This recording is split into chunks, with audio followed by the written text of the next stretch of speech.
Olá, queridos irmãos e irmãs. Hoje celebramos a memória do grande apóstolo do Brasil, São José de Anchieta.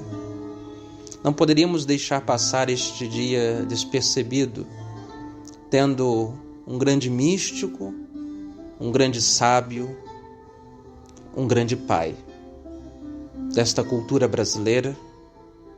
E é preciso redescobrir o encanto destas almas santas que deram a vida pelo cristianismo nesta pátria. Hoje nós somos o país mais católico de todo o orbe, pelo menos em número.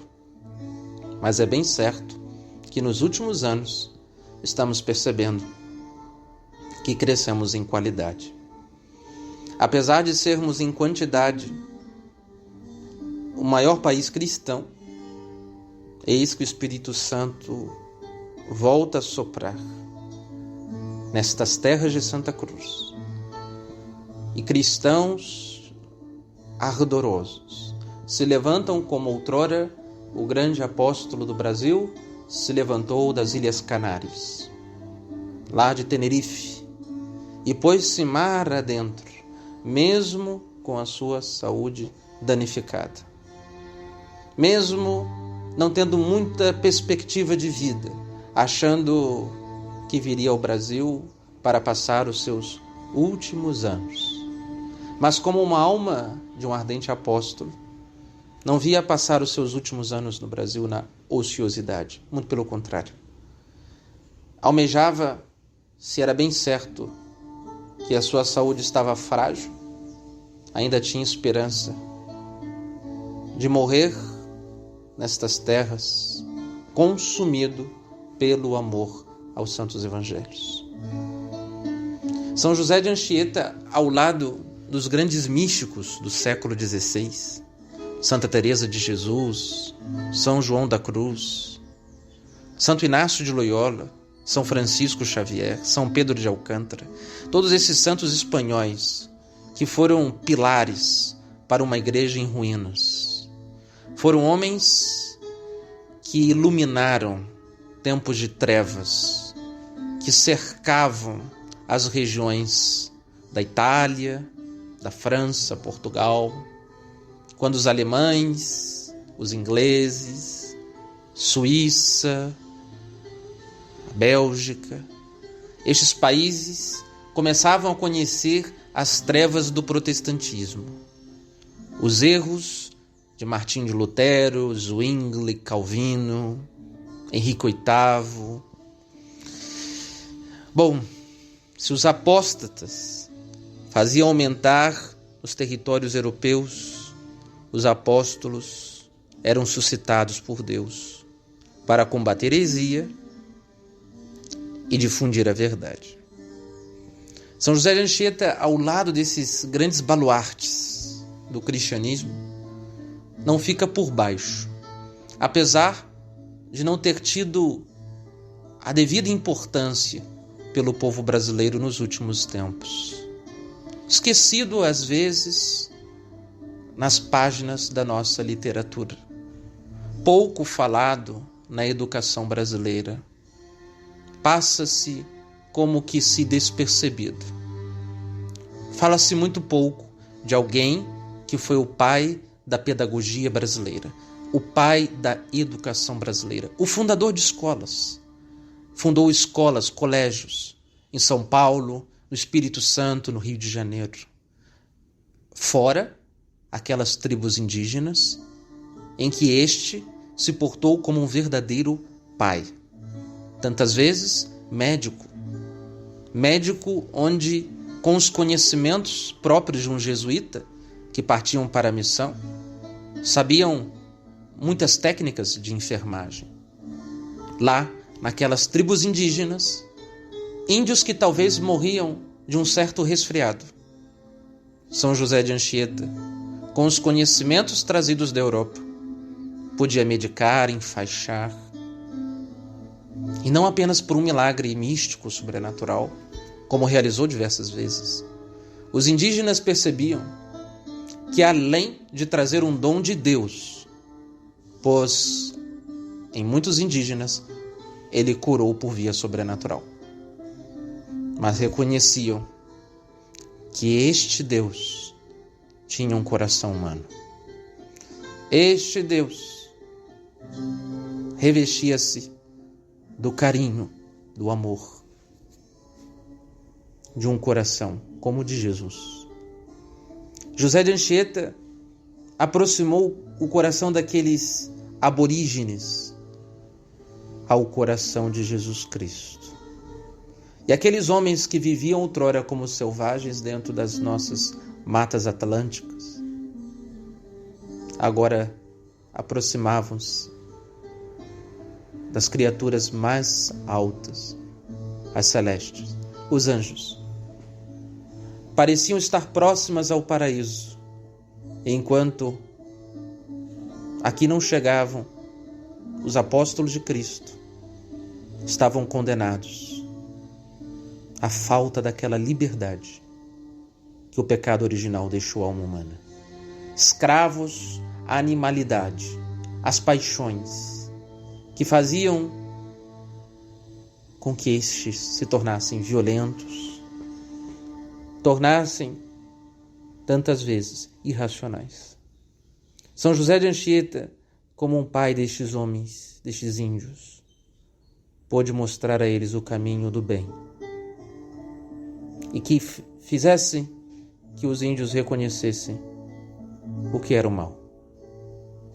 A prática, por exemplo, de muitos indígenas enterrarem deficientes vivos debaixo da terra, por acharem serem monstros, maldições, logo compreenderam pelos jesuítas que, ao contrário, eram criaturas especialíssimas e que devíamos derramar sobre elas o máximo amor. O máximo amor. E logo as mães indígenas começavam a tratar de suas crianças com aquela delicadeza que é próprio de uma mãe. Ora, São José de Anchieta, um homem que era muito culto, fez a primeira gramática em língua tupi aqui no Brasil. Imaginemos o trabalho que teve para identificar as palavras, reconhecê-las e colocá-las todas dispostas em uma lógica que agora aqueles selvagens homens reconheciam a beleza daquelas palavras, a harmonia que tinham e a lógica que ajudavam, inclusive, expressar aquilo que outrora não conseguiam pela falta deste instrumento que é a linguagem. São José de Anchieta pôde, então, fazer com que os indígenas, crescendo na sua faculdade intelectual, pudessem contrapor aqueles comerciantes que tantas vezes, levados pela ganância do dinheiro e o desejo de escravizá-los, agora muitos portugueses encontrariam um empecilho, por meio dos jesuítas, a tornar os índios escravos. Eis que estes encontram o caminho da liberdade, tal como Nosso Senhor nos diz no Evangelho. Permaneçam na verdade e a verdade vos libertará. Os índios encontram a libertação por meio daquela evangelização. O Evangelho levava aqueles homens e aquelas mulheres ao conhecimento da graça de nosso Senhor Jesus Cristo. Não foram muitos os relatos que São José de Anchieta deixou acerca da conversão destes indígenas. Muitos que pediam-lhe a confissão, ajoelhavam-se para receber a Santíssima Eucaristia na Santa Missa. E não demorou muito para compor um coro em que os índios cantassem e até mesmo tocassem o órgão. Até tocar os órgãos, os índios aprenderam. Imaginemos com que encanto não teria sido órgão para aqueles homens que jamais haviam ouvido e escutado um som tão belo. Parecia algo mágico. E aqueles indígenas se envolviam com a fé com muita admiração. E quanto mais se envolviam na música, mais percebiam o quanto era nobre a alma humana. Dizia Afrânio Peixoto, célebre escritor, médico e político, historiador brasileiro: se a terra explica a gente, como nos ensinam os sábios de todos os tempos, não surpreenderá serem os brasileiros tão dados à poesia e ao canto. Já o eram os aborígenes. Não é de se admirar que os grandes poetas brasileiros, um povo apaixonado pela poesia e pela música, tendo como tradição cultural aquele trabalho feito por São José de Anchieta, que nas matas deste país ensinou a música, os índios que aprenderam a fazer os próprios instrumentos como o violino, as flautas, os violões, como até mesmo os teatros. Cidade de Niterói, em que me encontro, propriamente foi fundada por São José de Anchieta, ao lado daquele grande guardião dessas terras, que era Araribóia. Araribóia, em 1575, no dia 20 de janeiro, lá na Igreja da Misericórdia, no Rio de Janeiro, pôde assistir o auto chamado Pregação Universal de Anchieta, desempenhado no adro da igreja. Lá o cacique encontrava-se presente, comovendo-se assim com aquela peça encenada pelos seus próprios índios e percebendo a verdade trazida por aqueles espanhóis. Depois, mais tarde, do outro lado da Bahia, naquelas 6 Marias dada a Araribóia, São José de Anchieta, que já havia feito amizade com este líder, pois compartilhou com ele de uma guerra que foram vencedores pelo patrocínio de São Sebastião. Ao cruzar a Bahia, eis que Araribóia permite que José de Anchieta apresente no dia 10 de agosto, festa de São Lourenço, uma peça de teatro que chamava-se Jesus na festa de São Lourenço. Depois destes homens assistirem à alegria de São Lourenço entre as chamas que queimavam a sua carne, como que um milagre da graça, os índios, a partir de Araribóia, pedem o batismo. E eis que aquela pedra batismal, no alto do bairro de São Lourenço, é testemunha de um verdadeiro milagre. Eis que a graça de nosso Senhor Jesus Cristo entrava naqueles homens que outrora eram homens selvagens e agora eram homens divinizados. Eis que a natureza divina de nosso Senhor habita nesta carne. E assim, em uma linguagem indígena, vai escrever São José de Anchieta um teatro onde estes pudessem entender a teologia moral, os seus princípios e também as investidas do demônio e a ação benéfica de Deus. São como que catequizados diante uma criatividade provinda de uma inteligência iluminada. Como outrora, os índios e os próprios portugueses ficaram admirados pelos poemas belíssimos dedicados à Santíssima Virgem Maria na areia do mar. Lá ia o grande apóstolo, quando estava sendo tentado em sua pureza, começava a escrever na areia poemas de amor a Nossa Senhora.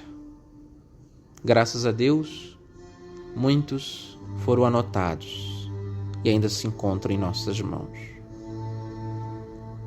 Agora imaginemos, queridos irmãos e irmãs, a paciência que não teve de ter esse homem em catequizar, evangelizar, conscientizar aqueles homens rudes que nunca haviam escutado nada acerca de Cristo.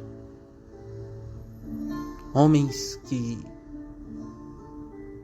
eram escravizados, inclusive, por uma tal irracionalidade, como na região de São Fidélis, encontramos aqueles índios canibais.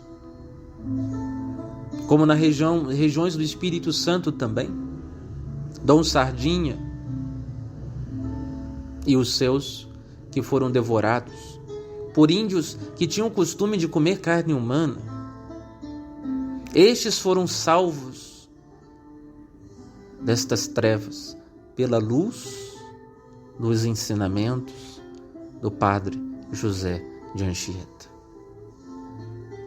Este padre que gostava de construir suas igrejinhas no alto das montanhas, as janelas baixas, para que sentasse numa cadeira aos fins da tarde e rezar o seu santo rosário, olhando o mar, o sol. Este sacerdote, que era visto como um pai amoroso, os índios o amavam.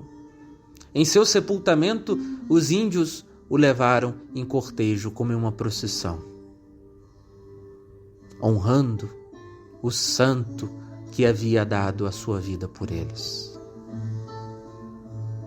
Este grande homem que levantou os primeiros alicerces da educação católica em nosso país. Este grande homem que cruzou mares, rios, entrou em canoas, em cachoeiras perigosas, até mesmo para levar uma unção dos enfermos. Há índios que sabiam estarem mal e nos seus últimos momentos corria para cá e para lá, para não deixar que um indígena sequer partisse desta vida sem o sangue de Cristo. Atendia confissões, ensinava a estes reconhecer os pecados ocultos em suas almas. De fato, era a obra de um apóstolo, um grande apóstolo. Se nos admiramos que São Francisco Xavier percorreu todo o território da Índia, quanta admiração não temos por um homem que percorreu a pé todo esse vasto território brasileiro, que entrou dentro destas matas selvagens, inclusive quando um companheiro picado por uma cobra amaldiçoou todas as serpentes do Brasil, dizendo que jamais uma serpente em terras brasileiras voltaria a picar um missionário. Desde então, se diz que nunca um missionário tenha sido picado por uma cobra, como cumprimento da profecia de um santo. E assim, meus irmãos e minhas irmãs, temos nesse grande homem um grande ícone, um grande exemplo para que todos nós venhamos a seguir. Que nesse dia, São José de Anchieta, que está lá dos céus, olhando para todos os brasileiros aqui na terra, possa nos ajudar a entender a nossa missão e vocação de apóstolos. Eis que Deus convida uma multidão de apóstolos que se levantem pelo Brasil afora, com o mesmo empenho que teve José de Anchieta. Como convencia as indígenas a não matarem os seus filhos deficientes, hoje temos de convencer as mães a não cometerem um aborto, levadas pelo erro do mesmo demônio que outrora escravizava as mentes frágeis. Por isto, é preciso pedir a sua intercessão, pois os perigos ainda estão no meio de nossos caminhos. Entremos nestas terras de Santa Cruz, lavadas pelo sangue de Nosso Senhor. Terras que outrora foram pisadas por grandes apóstolos, como São José de Anchieta, como jesuítas que morreram mártires na costa brasileira, a fim de que o Brasil fosse católico. Por fim, aqui termino com as palavras do Papa João Paulo II. É um incansável e genial missionário José de Anchieta, que aos 17 anos, diante da imagem da Santa Virgem Maria na Catedral de Coimbra, faz voto de virgindade perpétua e decide dedicar-se ao serviço de Deus. Tendo ingressado na Companhia de Jesus, parte para o Brasil no ano de 1553, onde empreende múltiplas atividades pastorais, com o escopo de aproximar e ganhar para Cristo os índios das florestas virgens. Ele participa da sua vida, aprofunda-se nos seus costumes e compreende que a sua conversão à fé cristã deve ser consolidada por um apropriado trabalho de civilização.